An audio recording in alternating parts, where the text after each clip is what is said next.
Ozonics Killerwinds podcast back again. I'm Cole Tanner. I'm Nick Simon. Episode 52. 5'2", Clay Matthews. Yeah. So what are we talking about today? Well, we're going to talk a little bit about the upcoming deer season, actually. I know it's a couple months out, but... Be here before you know it. Yeah, it'll be here quick. And so that's kind of why we want to talk about it now, because there's no better time to be thinking about it and, you know, maybe taking some intel from the fall, from your spring scouting, and starting to put it into place. It's just something that you should kind of always be thinking about because, like Cole said, it's going to be here really quick. Yep. And you don't want to be sitting there like, oh, crap, I have so much to do, and I only have 2 weeks to do it. You know? So we are going to talk in code during Yes. this episode. Code. Because I don't want to say where the spots are. Yeah. So we have letters that we know what they mean. Yeah. So we've got 2 permission places and we've got 3 public spots. So 2 private spots, three public spots. Yep. The private spots are L and F. Yep. And the public spots are U, E, and V18. and V18. U, E, and V18.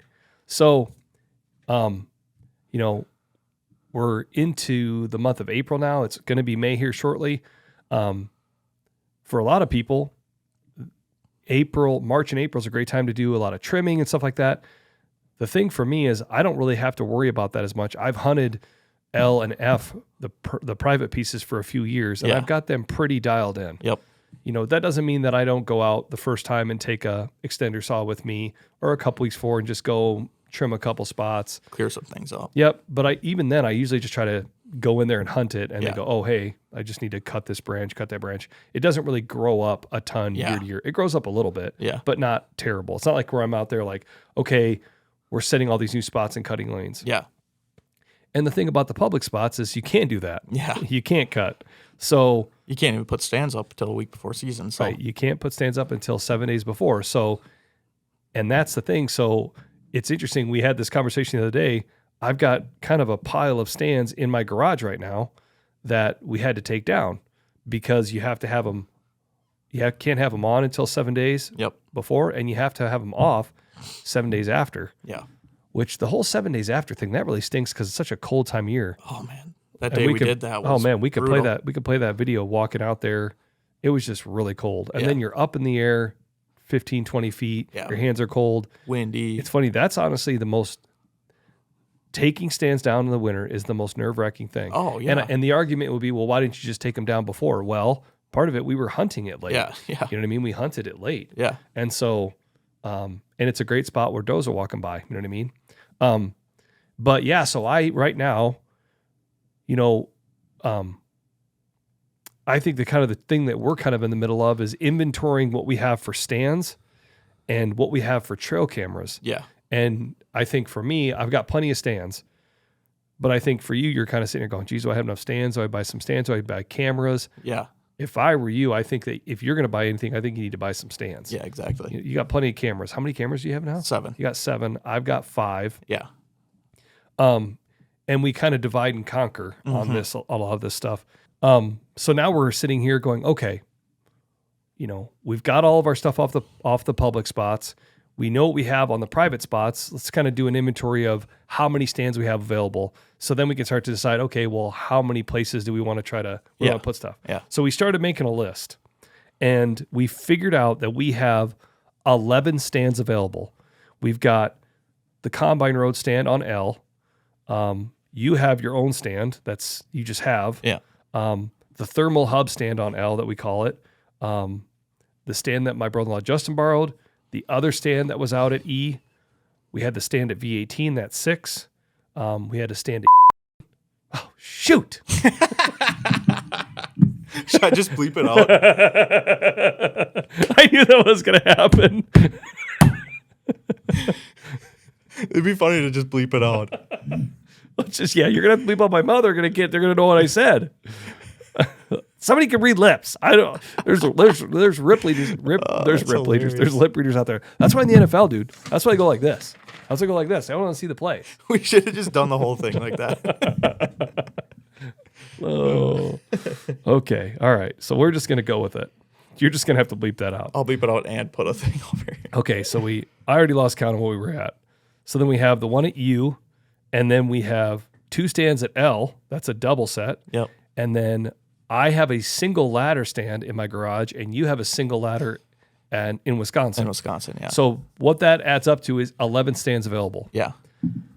Plus, there's a double at F that we want to move to L. Yeah. So that's not really an extra one because we know that's going to be in that's use. just going to be transferred over. Yeah. So that means we've got 11 stands to work with over. The fact is that L is pretty much set up. Yeah. There is one spot at L. Remember I was telling you where Jet and I sat during late Muzz? Yep. That's in a spot where Yeah. we kind of have this place called the Thermal Hub, and then we've got kind of the rest of it. And it's a kind of a transition between. And the Thermal Hub is just so hard to hunt because it's just, how do you get in and out of there? Yeah. And we set a stand there last summer. Yeah. There's actually some funny pictures of you climbing up in it. It's a real sketchy spot. It's on a hillside, so you look over the one side, you're like 14 feet. You look over the other side, and you're like 24 feet, and it's a little tricky. Yeah. But the problem is, I set that. I never even sat it all season. Yeah. I never sat it because every time I wanted to go there, I'm like, geez, gosh, I'm going to bump stuff out of there.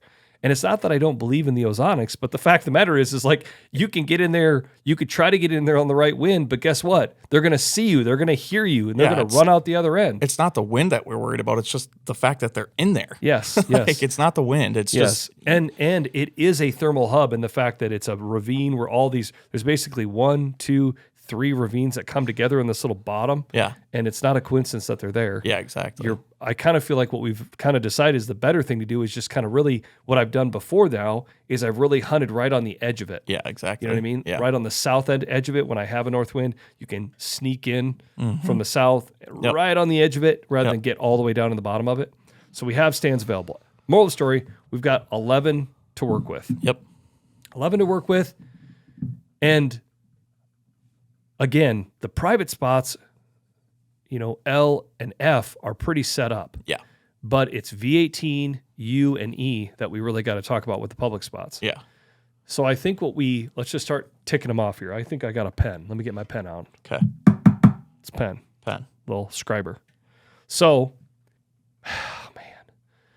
So let's just go bare minimum. If you were going to go just bare minimum on all the public spots, you would probably want to put 1 at U. Yeah. Minimum 1. Minimum 1. Where that one goes, you and I are disagreeing on. Yeah. Because let's just call it the South, let's call it the Hill, and let's call it the Little Thicket. Okay. The Little Thicket, I've had great luck with in the past, and I actually shot a really nice buck there. Shot a great buck. Yeah. Great buck. Years ago. And it's funny because you had a camera there, and it was really slow, and I kind of said, I was like, well, it'll be slow till it's not. Yeah. And then when it picks up, like there'll just be scrapes and rubs in there like crazy. Well, you went in there this spring, you had kind of taken that stand out. Yeah, I took probably a the little bit camera out. prematurely. Yeah. And all of a sudden you went in there this spring and it was just ripped up in there. Yeah. And another thing too is where I had the camera set up would have been off of where it was ripped up. I was like 20 yards. Yep. I mean, granted, there would have been deer walking by it, Yeah. but I didn't have it in quite the right spot regardless. So I kind of think there probably was deer walking through there just at that time, not right by the camera. But yeah, I went back in there and scouted it. And I mean, there needs to be something in there. Well, and it's funny because that's one of the things, and I feel like when I look at public land spots, when I look at a public spot, I try to look at what I think most people overlook. Yeah. And that is a spot that 100% people overlooked. Even when I hunted that years ago, I remember my neighbor like helped me, just like haul stuff out there in, first part of October and get it all set up. And he's like, man, are you sure about this?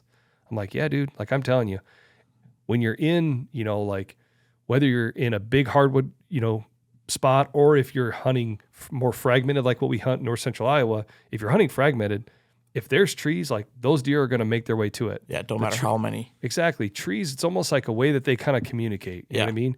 It's like it's a place that they can go and figure out what's going on, who's been there, what people are saying, you know what I mean? Yeah. Yeah. And so I was just like, man, like look at all this, like they've got to go somewhere. Yeah. They're going to rub up against something. Yeah. This is probably where I would stop. Great place to bed too, really. Yep. And so, Yeah, and I shot a really nice buck there. Well, anyway, so the little thicket is a heck of a spot. Yeah. And then the south spot, the problem with that is the DNR cut all the trees out. Yeah. And so, and that's a heck of a hard spot to hunt on pretty much any wind. Yeah. You have to hunt it on an east or a south wind. Yeah. And as an east or a south wind in October, November, man, that is not the numbers that you're going to bet on. Yeah. You know what I'm saying? You know. Mm-hmm. And so, but I really like the south spot because they're there, Yeah. but it's tough to get in there. Yeah. Yeah. And so then, And again, not from a wind standpoint. right. They're just there. Yeah, they're just It's there. insane. Yeah, they're not there because the wind's perfect for them. They're just there because that's where they want to be. Yeah, exactly. Yep. And then the hill, I mean, there's a good spot in there too. Yeah. That's a hard spot to get into too, because you go in and you bump them out of there. Yeah. You know, not again, they just hear you, see you, and they just run out the other end. Yeah. So anyway, I think what we end up doing is I think we probably end up with 2 at U. That's what I think too. And I think probably what it's going to end up having to be is like you put one where you get a vote and I get a vote. Yeah. And then we just set them accordingly. Yeah. Yeah. The other thing to talk about too is I think sometimes I get narrow-minded and like I like to have stands set. Yeah. Because it's just easier. Yeah. Instead of trying to have it go in there and hang and hunt and make a lot of noise, when you can just sneak in, climb up, and there you go. So it doesn't mean that you can't hang and hunt that. Yeah. It's just golly. Yeah. But anyway, so let's just say you end up with 2 at U. Mm-hmm. And then we know we want 1 at V18. Yeah. We've talked about that. There's actually another spot kind of to the east of where we had the stand set that we think would be really good too. But at the end of the day, so I have the tendency to kind of overthink it, right? So when I look at V18, I think, well, yeah, maybe we should move right down over to the way. And then you kind of have stands that are about 100 yards apart. But I think you made the comment, we probably end up sitting in the one that we already have. Yeah. And that's where the deer end up walking by anyway. Yeah, exactly. So now we're at 3. And then, oh man, the spot that I think this fall is going to be the wild card is E. I know. That public spot, jeez.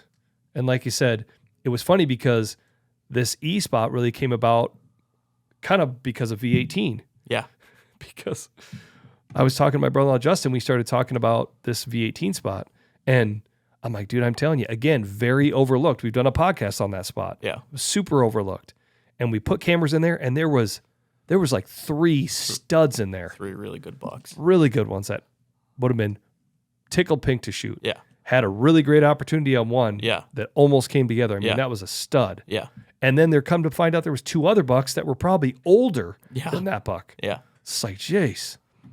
And so my brother-in-law, Justin, it kind of like that, the light bulb went on. He started thinking. He starts looking on his phone, like as you would call it, e-scouting. And one thing comes to another, and he calls me up. He's like, hey, man, I'm going to go check out this spot. And I looked at it. I was like, yeah. And he went in there. And my brother-in-law, Justin, he's a real humble guy. Yeah. You'd never get him to talk about it. He shot some really good deer. Yeah. You had an opportunity to see his shop. Yeah. And it's funny because talk about a guy that like just does it because he loves it. Yeah. Doesn't Just screwed to the wall. they're just screwed up to the wall. Yeah. They're just skull capped. That's awesome. He doesn't. He's got a couple mounts in there that got like 2 inches of dust all over him. Yeah. Just doesn't care. Yeah. You know, like that's not why he does it. Yeah. You know, it's not for the rack as much as he just wants to shoot a mature deer. He just wants to see if he can get out there and beat him, you know? Yeah. And he shot a 200-inch whitetail, right? He shot one during late musk season. Yeah. That's an absolute crank, which when we were there, I should have just had you go in the house quick and see Yeah. that No, I deer. still haven't seen it yet. Yeah, it's a giant. Yeah. Anyway, and he's like, yeah, man. He was out there hunting last fall, and he called me, and he's like, yeah, I saw the biggest deer I've ever seen.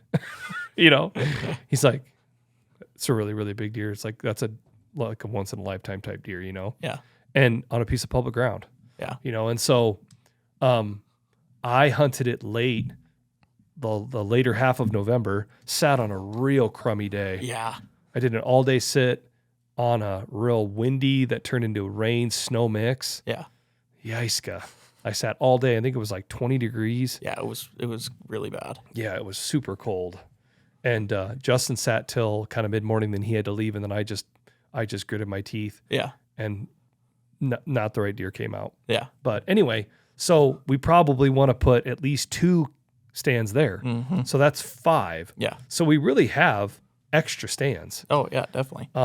But when you start to look at the private spots, L is pretty much set up. Mm-hmm. But F, we've got a double stand on F that it almost feels like it's too perfect. Yeah. Like, it's like sometimes when you set a stand, you're like, okay, this is where the trail is, and they come across and da-da-da-da. And literally they walk right up to the tree. I mean, straight to it, where all of a sudden they're literally facing you. Yeah. I mean, and it was a double ladder. So we put a double ladder in there thinking, well, you know what? If I take Jet out there, that'd be a cool late season spot. You can kind of sneak in. It's not a super far walk. But we didn't really do that. No. The thing we didn't think about is you really eat the wind there bad. Really bad. Really bad. Like on a northwest wind, you're just like, it's just pounding you. Yeah. So we think we want to take that double out of there and then try to put something right along that edge. Yeah. Find a spot for a single set. Yeah. Yeah, exactly. And then we have a stand right up against another piece of private ground that's just basically right on the fence. Yeah. That kind of faces to the east. And then we have a thing, we call it the knoll. Yeah. Well, we've been out there turkey hunting. We were just looking on the back side of that when Jet shot his turkey. Yeah. And there's a dino spot on that backside. Now you're really pot committing to that. Big time. You're either going to see them or Yeah. you're going to just sit there and look at Tweety birds all day. Yeah. So that's kind of a tricky thing. But again, that's what's so nice about the cameras. Yeah. Is if we start to really strategically put cameras and all of a sudden if we see bucks walking out there, it'd be worth a shot. Yeah. And there were times that we sat on the other side of the knoll that bucks just all of a sudden magically appeared around the you just corner see 'em. and they had to have come from there. Yeah. Had to have. So that was 5. That's 7. Yeah. And we have 11 stands available. So we've got some stands. We've got stands. Yeah. And I think that would be a good way to cover it. We've got, what is it? September 24th, September 25th is the day, 7 days before the, I think it was the before 24th. Yeah, I can't October see it. 1st. That is going to be a busy week to Yeah. try to get. And that's the thing is like to only set stuff out 7 days before. Yeah. 5 stands on 3 different public spots. That's a lot to do. Yeah. So, and I think the interesting thing too that, we talk about and that really becomes a factor as well, especially is the crop rotation. Yeah. Big time. The crazy thing is this year, so on the permission or the private piece we have called L, he basically has lower fields and top fields. And the bottom field is where it's at. That's where you want to be. Well, when that's a corn year, that is tough. Yeah. It's tough until the corn comes out. Right. Then it gets dynamite. Yeah. Then it gets really good. So it's funny because when the corn's in, obviously it's hard to get in there. That's where the deer are. They're just bedding in there. They're in there. Yeah. You're just not going to see them. So it's really, really tough early. Well, I do depredation hunting there. So when it's corn, it's really tricky. Yeah. And it's really hard to get deer on camera there on a corn year. Mm-hmm. He's got beans in the top fields, but even that can be very hit or miss. Yeah. We didn't see those cameras lighting up with velvet bucks. It was just a lot of does and yearlings, does and fawns during the summer. And so, but the thing about it when that bottom field is beans, it's great for the depredation hunting in the summer like I do, because they'll be pounding in there and they're so secluded and they really, really munch on the beans. And so I have an opportunity to really knock them down that way. Yeah. But then once those beans come out later, it gets a little slower. Yeah. Yeah. You know what I'm saying? Yep. But that also makes the woods kind of heat up a bit more on a bean year. Yeah. Does that make sense? Yep. And so, if you held a gun to my head and said, would I rather it be a beans or a corn year? I always look forward to the bean years. Yeah. It's a lot better for scouting. Mm-hmm. When I've hunted this for now 5 or 6 years, on the bean years in that bottom field, I have way better opportunity to kind of inventory the bucks that are there. Yeah. And that's the other thing about F as well. That's going to be beans. That's going to be so cool. Really everywhere we want it to be. Yeah. And so that's going to be really interesting to see how that kind of changes it. Yeah. Because we've talked about this F spot before. Basically, we hunt just this little creek bottom type deal that's just like a funnel of trees that runs down to a bigger river. Yeah. And then to the west, there's like a big thicket. Yeah. And these deer are just moving between. Yeah. Well, they're going to move between if it's corn or beans. Yeah. You know what I mean? The nice thing about it being beans is I think it's going to really help. We've got highbrow there. We've got this buck we call Big 8, Yeah. which is really probably just like a 2.5-year-old deer. Yeah. And highbrow, he's got to be 3.5. Yeah. He's a Maybe 4.5. Yeah. Probably 3.5. Yeah. He's a great deer. I mean, to see what those two deer are going to do, man, especially if we can get them on the beans. Yeah. We've got that 2 to 600 lens and just trail cameras. Yeah. And it's, so that's going to be, again, on those private spots. On the public spots, you're going to get what you get. Yep. But that's the interesting thing about V18 too. That's going to be beans this year. Yeah, it is. That could It's gonna really be be sweet. interesting. Yeah. Yeah. Yeah. But that could also make it tougher later because, Right.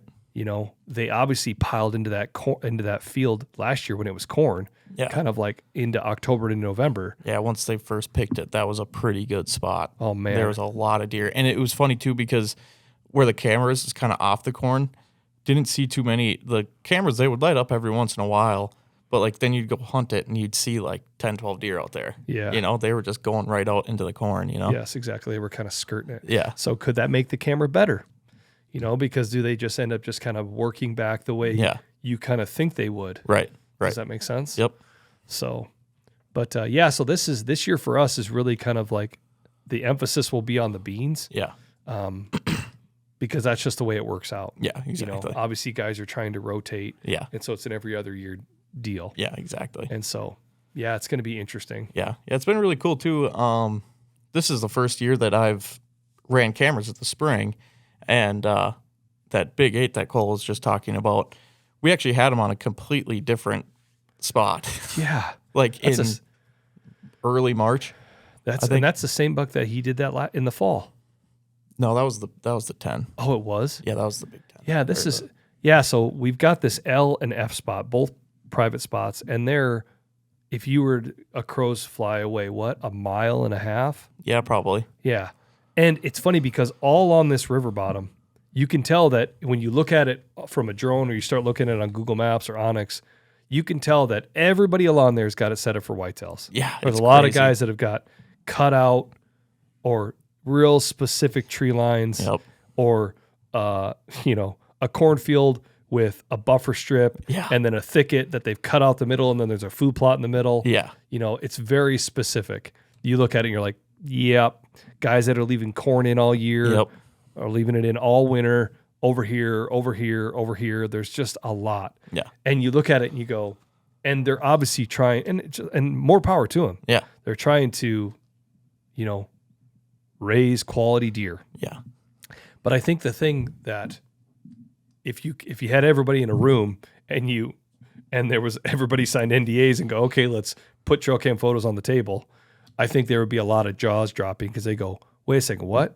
You got that deer on camera too? Yeah, exactly. Like, what do you mean you had him over here and I had him over here? Yeah. Because just like you're saying, we had a buck that we call Big 8 on F, and then 1 mile away on the other side of the river for no apparent reason on the way to nowhere. Yeah. There he was the next day. Yeah, we had him there like 3 times. And it's 100% him. There's very few bucks holding this late. And this was in end of March. Yeah. And he's got a very clear sticker. Yeah. It was him. Yeah.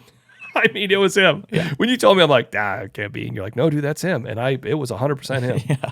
And so it's just, I think the thing is like, I think sometimes we all kind of get very focused on like, oh, these are the deer that I have, and these are the only deer that I'm hunting. And if I don't have them on camera, I don't have something on camera, like, I might just have a bad year. Man, don't sell yourself short. Yeah. Because those deer travel. No, they're going to travel wherever they want to go. Yep. It's not like they know that this is this and this is that. Yeah. Yeah. And I think that happens a lot between L and F. Oh, yeah, 100%. Thought it out. Do you know what I mean? Yes. Yes. That there's a lot of deer that just are all through there. It's crazy in Wisconsin. Oh, really? Oh my gosh, it's constant. I mean, last year the biggest buck that I was after, he disappeared for like 2 weeks, and then all of a sudden one day I get a text from my neighbor and he shot him, and he's like, I've never seen this buck before. Really? And so for 2 weeks he was just out somewhere. I mean, we got a decent bit of cameras. He's got a decent bit of cameras. He's like, I have never got a picture of this camera once, and he was just gone Picture that buck once. Yeah, Yeah. yeah, and he was just out there for 2 weeks just doing his thing, and then he came back and Look at Jeff. yeah, exactly. Jeff Bergman, guy who works at Ozonics. His son shot a 200 and I don't even know how big. Like 13 or something. Yeah, 213 or something. Yeah.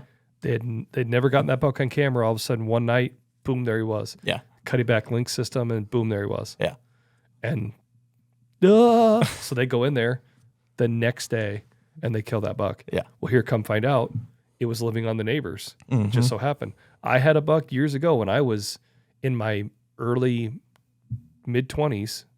Had a buck that it's funny. I've told the story before. I was hunting a piece of private ground, and this was before cell cams. So you had to walk in and check your cam. Well, I had a cam right on this big cottonwood tree, and that was where my stand was. And so it was right in a perfect little it was in a nice little corner, know. And here's the cottonwood tree's big thicket over here, and those bucks would kind of cruise along this edge. So before I got up the stand, I pulled the card, and I had this little card reader, it was a little screen. Yeah. Before you this is before it was still, I had a smartphone then, but it wasn't near as smart as it is Yeah, now. yeah. So I'm going through the pictures and looking at them and clicking them, and all of a sudden here's this giant buck. I'm like, holy cow! And I could put up the video. I still have it. Yeah, I think Yeah. It was so. Here come find out the buck ended up getting killed during first shotgun season. Yeah. It went 197 inches and 7/8 or something like that. Yeah. It was big. Yeah. 197 or 193 or something in the 190s. 190s, yeah.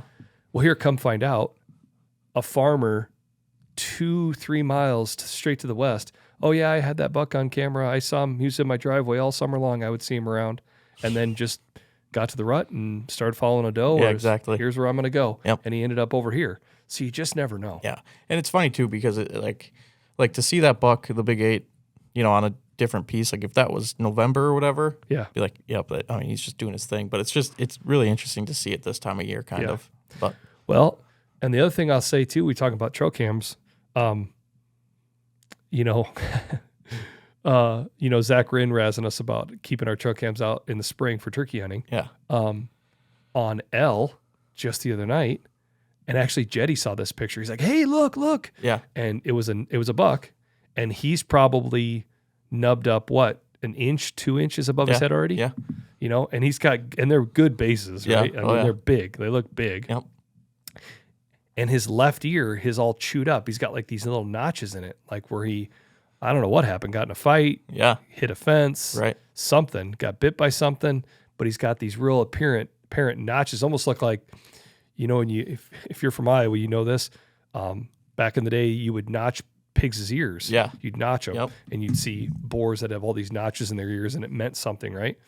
It almost looked like that. yeah, So it'd be interesting to see, we don't have trail cams out right now for deer, but I'll tell you what, it's pretty handy when you see buck like that in two Yeah. different spots, and all of a sudden, I'm saving a velvet picture in middle of April. That's pretty cool. yeah, yeah. If we see him, it'll be very clear because his left ear has got all these little nicks out you'll of it. be able to see it clear as We'll day. know it's him. Yeah.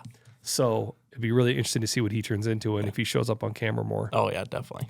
But yeah, no, it's interesting. Like I said, I know it's only April and season is, and it's, I guess when this episode airs, it'll be beginning of May. Yeah. But I'll tell you what, it'll be here before you know it.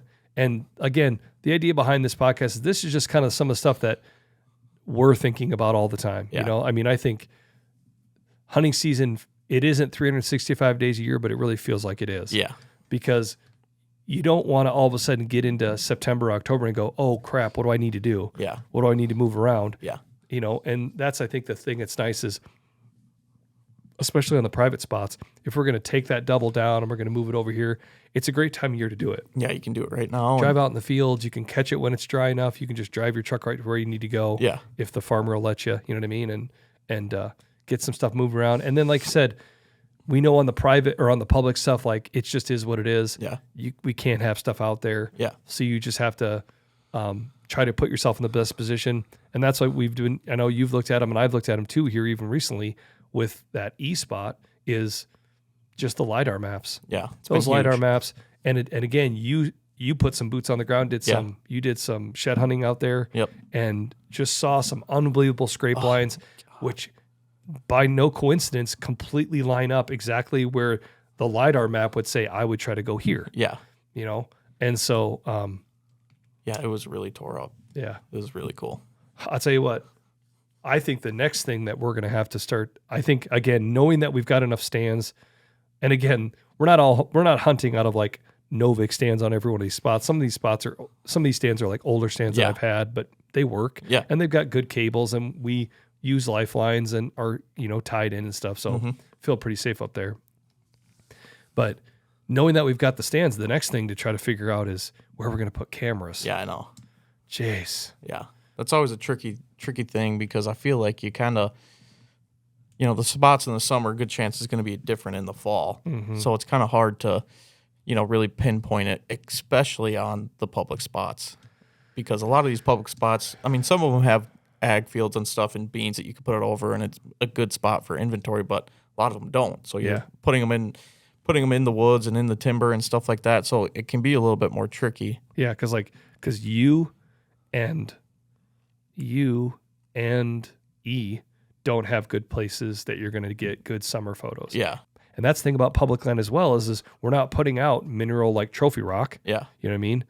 Where you can try to bring them in to try to take a look at them. You know what I mean? And that's a private land deal in Iowa. Yeah. You know? And then like at you, like they have ag fields and stuff like that, but there's really not much to go. I mean, it's just kind of in the middle of nowhere. And it's ag fields. Yeah. But it's just, which one? Yeah. I mean, which exactly. One? How do you narrow it down? Yeah, exactly. It's not like it's just this ag field. Yeah. Yeah. It's just not one that you can really be specific at. Like, it's crazy. Yeah. But, and I'd say, so I think we're going to have to figure out, but I think we're going to actually do a podcast about this when we get into the summer. Yeah. It's actually going to be kind of a neat comparison. Yeah. Because we're going to put trophy rock on the private spots and we're going to put just cameras on the public spots. Yeah. And just see from a buck inventory perspective how that looks. Yeah, how they differ. It should differ a lot. Yeah. When I've used trophy rock in the past, it's a big difference. Oh yeah, we use them in Wisconsin all the time. Yeah. So it'll be really, really interesting to see. So yeah, like you said, I think this time of year you're talking about taking inventory of your stands, taking inventory of cameras, start to really kind of think, okay, where do we want to try to put stands? Where are my stand locations going to be? Yep. Okay, now where am I going to put my cameras in the summer? Where do I think those summer spots will turn into fall spots? Yeah. And then I think the thing that we're already starting to really go through and kind of run through the scenarios is, which spots do you end up hunting? Yeah, exactly. Jeez, oh Pete. Yeah. You had made a comment about a couple of your buddies from Midwest Whitetail where they had kind of made comments like, at a certain point, you just have to say stop. Yeah. And I think we're almost to that point right now. I think so too. Yeah. 5 spots, man, you think, well, man, I wish I had 50 spots. Man, I don't think you do. No, it's too much. It's just like the old saying, right? Like sometimes or more often than not, trail cams save more deer's lives than it kills them. Sometimes I think that's a problem for everybody. Problem for you and I, it's like, well, where do we go? Yeah. You go over here, do you go over here? I got this buck, I got that buck, and it's like, I know I talk about my brother-in-law a lot, but look at him. He just doesn't do any of it. He's like, dude, I would go crazy doing that. Yeah. It's like if you're a farmer watching the weather, you'll just drive yourself mad. Yeah. Nope, exactly. And so I think that it'll be really interesting to see because I think this fall we're going to give it a real fair shake. Yeah. Yep. In the fact of the 2 permissions and the 3 publics, we're really going to have stands set where we want. We're going to have cams set where we want. Yep. Between your 7 and my 5, 12 cameras on 5 spots. We should be able to really put them in the best spots. Yeah. The stands, the cameras, and then really take a good inventory. Yep. And then you start going through the hypotheticals. Yeah. Because we've talked about, for example, you's got the buck that really trips my trigger out there is 33. Yeah. That buck is an old, mature deer. Yeah. He could be on the backside this year. Yeah. I mean, he's huge. He's so big. And again, he's really big. Yeah. So I think about that. I think about that buck at you, and I just go, well, then you just go, okay, well, then you just wait. Yeah. You don't even hunt that. Yeah. You don't even hunt it until he's there. Yeah. You don't hunt it till he's there on his feet. Yeah. He's there, just something's there. You know, that's a spot where there's probably going to be a ton of really good bucks this year. Depending on, I mean, who knows what happened out there. I mean, we don't know everybody that hunts it and stuff like that. And maybe he got really pounded during maybe he does get pounded during shoddy and he gets pounded during late muzz. I don't know. Yeah, but I mean, there could be other bucks there too. I mean, well, I mean, I know it's silly to say, and he's probably needs a year or two yet, but that buck with the double main beam on his left side, that buck's super cool. Oh man. And he was just probably a year and a half. Yeah. Maybe 2.5. Yeah. Yeah, and if he's around, we will get him on camera. He was kind of young and dumb. He was all over the camera. And again, that's not I think that's the funny thing too, is like you said, you're a 135 and you're letting her fly. Yeah. Yep. Yeah. And see, I'm not a 135 and letting it fly. I want to be like, I don't even have a number. Yeah. I just want to shoot a mature deer. Yeah. Yeah. That's my whole thing. Yeah. If he's a mature deer and he's walking in, here we go, baby. Yeah.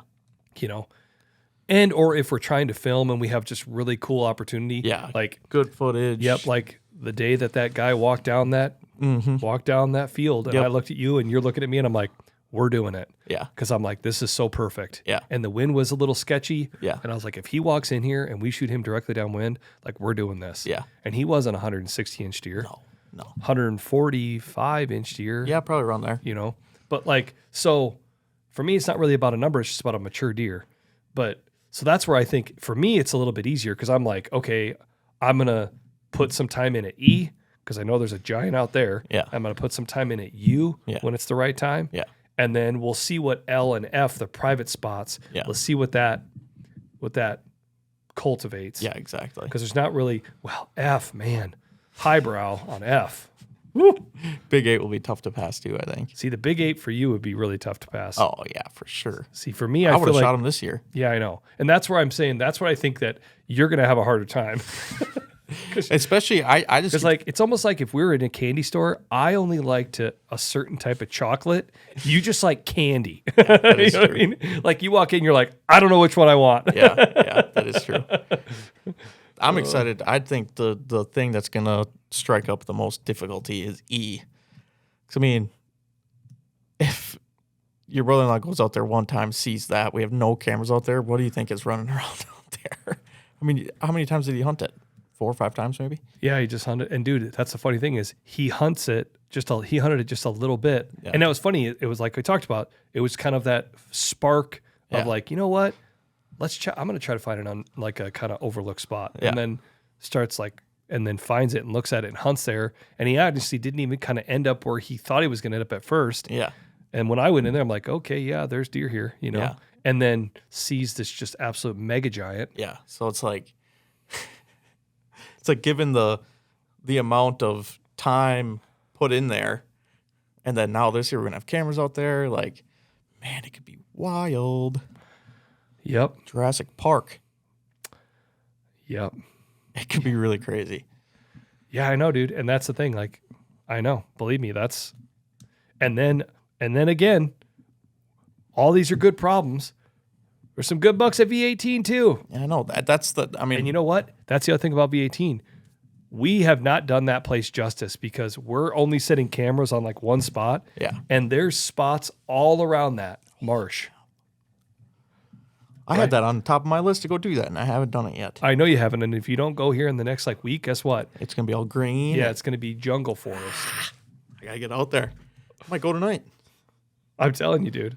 That spot, I drive by that spot, and I'm telling you, I look at that, and honestly, we need to look at that off the podcast because I think I had a little bit of a realization the other day. A little epiphany? Yeah, I saw something. I was like, oh, okay. Yeah, I need to go check right here. Boop. Yeah. Well, dude, and I'll tell you what, again, last year really, and I knew this, but it really opened my eyes to, I'll tell you what, we've talked about this numerous times already today, and we talked about overlooked spots. Yeah. But you want to talk about the most overlooked piece of ground in the state of Iowa, in my opinion, marshes. Yeah. I am telling you what, people overlook marshes. Oh, yeah. Dude, fact, deer's feet don't get cold, okay? They don't care if they're standing in water. Yeah. Yeah. I don't know if that's true, but when you look at a hoof, I don't think it gets cold. Yeah. Right? You know what I'm saying? They don't care. No. And most guys aren't going to go trudging out there. Yeah. So they know where they can go and they don't get bothered, and it's marshes. Mm-hmm. And I think if you're a resident or a non-resident and you're looking at a spot, you're just like, oh, that's for waterfowl. Man, I'm telling you, man, there's some marshes out there that are growing giants. Oh, yeah. Like, I mean, we have no affiliation with Primos, but you want to talk about some swamp donkeys? That's what it is. That's what some of those bucks are. Yeah. They're out there. It's just so easy. I mean, they can get out there. They got water right there. A lot of times you're going to find food, especially where we're at with how fragmented everything is. There's ag everywhere. Then the big thing is cover, man. Oh, dude. Find any dry spot, you get bed in there for weeks. Well, dude, and again, this V18 spot, you walk down by the marsh, you sit up in that tree stand, you look at the marsh, you're like, oh, okay, it doesn't look that, overpowering. Like, it's a marsh. Then you go stand down by it, and you're like, okay, this grass is 8 feet tall. Yeah. And I'm going to sink in a foot. Yeah. So, yeah, it's a jungle. Yeah. Yeah. And then it's funny, too, because, but there are those little high spots out there. You look on the LiDAR maps, you can just fly it with a drone, you can drive by it, and you can see the little brushy spots. Well, guess what? The brush doesn't grow there by coincidence. That's the high spot. Yeah, and then those deer know where those high spots are. And just being able, even from a Google Maps perspective, no topography, nothing. Just looking at it on Google Maps, you can see the trails. And how many bucks did we watch just walk out of that marsh? Just oh my gosh, here. It'd be crazy. I mean, we'd be up in that sand, and then you could just hear the marsh just making some noise, and all of a sudden, oh, yep, there they are. Yeah, there's another buck just out of the marsh, just walking out of the marsh. It's just, I'm telling you, man. Yeah, I think marshes are just way overlooked. Oh, yeah, definitely. And I know marshes are good. And like I said, I've hunted them before. But again, I feel like last year with you trying to kind of just get your feet underneath you and trying to find spots to hunt, it kind of really reinvigorated like, hey, let's check out this. Let's go check out that. And now I'm like, well, dang, these are good spots too. Yeah. Yeah. Now we almost have too much. Yeah. I think we're at the right number right now, I think. And I think that we're really blessed to have the deer that we have on camera all the way throughout. And I think it's a really cool problem to have. Yeah. I mean, I think we're right on the tipping point of having too many, but I think it's manageable. Yep. It's super fun. Mm-hmm. It's awesome. Yeah. And I think that's what's going to be fun too for me this year is these last few years, probably like 4 or 5 years, I've really been all about quantity. Yeah. I want to try to shoot a pile of them. It's not that I don't want to try to shoot a pile this year, but I'm going to really try to track down a good one. Yeah. I think we'll be able to.